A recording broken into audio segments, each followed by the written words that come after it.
Yeah, green gun. Why yes, I am rocking my green gun. Got my green knife too. Well, it's that swag neon loud camo, to be exact. What's up, peeps? We're starting this out with a partly cloudy day with some sun poking through here at the Santa Sania crossing. In this video, we're checking out this neon loud camo in different lighting conditions across a handful of the MW2 maps. The lighting in this game is awesome. The ways light bounces off materials and fills spaces based on access to the lighting source is really top-notch. In regards to this map, there seems to be a range of opinions. I think it's pretty good. It is interesting with the amount of explosions, or even chain explosions, that can occur with the vehicles. It's also interesting jumping around on the tops of the vehicles or maneuvering prone on the road in different moments. It can be great for some nice knifing. Gonna throw up a knifing video soon, so you'll see some of that. With that said, there has also been a good amount of frustration on this map at times, but that's how it goes. Just take it out here on this water dispenser if you need to.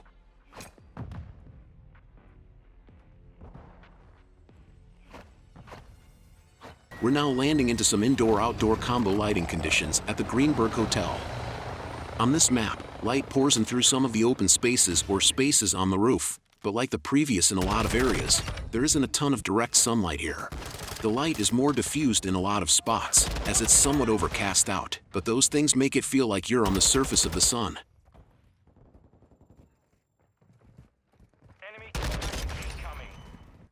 Deploying portable radar. Here you can really see some of that diffused light bouncing off the gun as it comes in through the opening. Requested recon flyover. Copy that. UAV online and orbiting the AO. UAV ready for Reloading. Hostiles.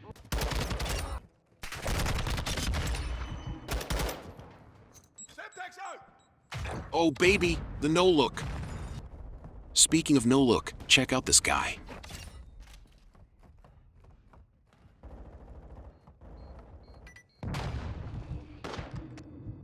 Alright, I maybe could have just continued running and knifed, or slid earlier, but this is something I want to mention. Does it seem that sliding has a pretty significant delay into a knife? Like, it seems like you could slide into knives in the first Modern Warfare and other COD games that have sliding, but here it won't let the knife happen until after the slide is completely over. This might come up more in the knifing video I mentioned.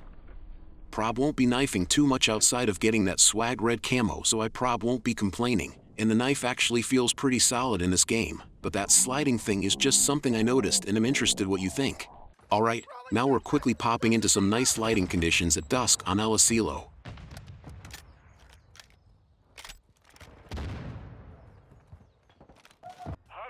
And now some bright lights lighting up the night at the raceway.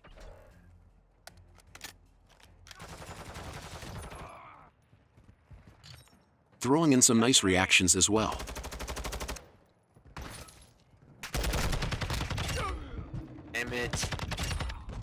Switching mags.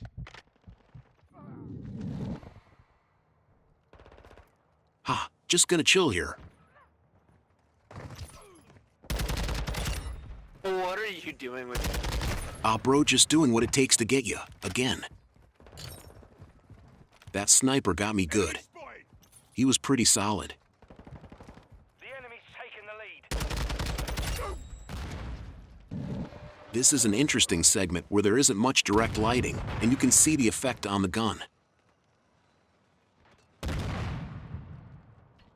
Until someone starts shooting me.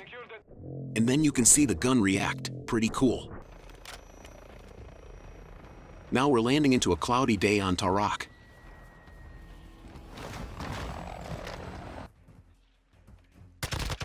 The sun doesn't get directly through the clouds and smoke, so the lighting is again pretty diffused, and the neon loud camo looks pretty swag and bold as always. By the way, this is the frontal impact variant of the TAC assault rifle. Putting the neon loud on this variant gives it some nice accents in the different spots.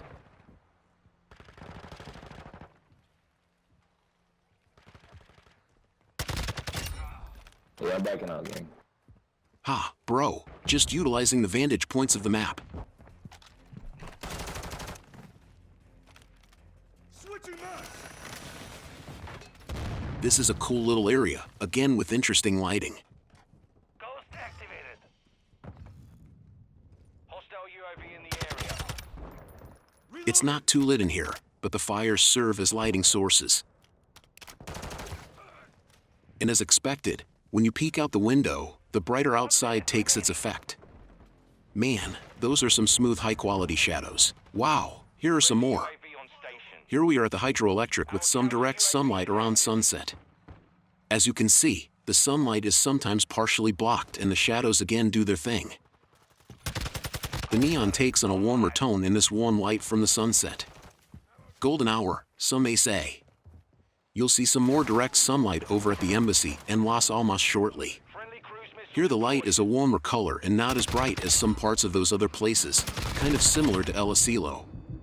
It is interesting how different lighting may induce different effects or moods, and it is nice how the game changes it up with the different maps, and even changes it up in different areas within a given map. As with all games, if each map were this sunset or were only one type of lighting condition, it would not be as interesting or realistic, and it would impact how fresh and enjoyable it would be to play the game. Replaying that explosion occurring in the distance so you can see the awesome resulting lighting effects in slow motion. The different lighting conditions found in this game really are great. Speaking of great, so are the effects from the water. Not just the bubbles, waves and ripples, and all the underwater physics, but even how the operator and gun become wet and how that wetness impacts the specular highlights on these objects. You can even see water drops remaining on the butt of the gun here. Ah, all dried off and just checking out some more of that neon loud during golden hour.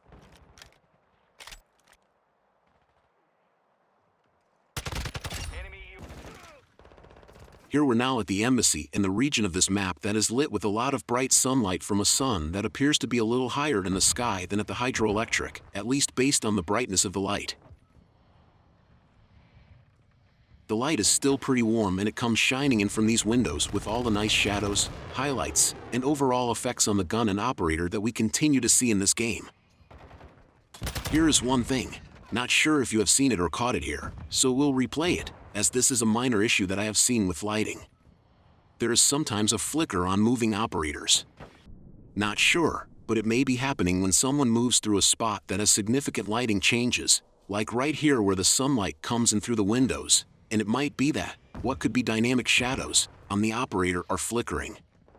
We'll have to see. Now we are at Las Almas, where the light is pretty bright in certain areas and this neon loud really is loud as a result.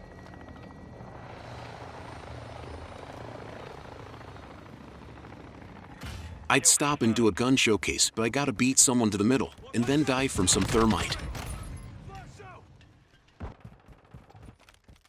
Here are some more looks at the neon loud in these lighting conditions. Until next time, keep it lit, peeps.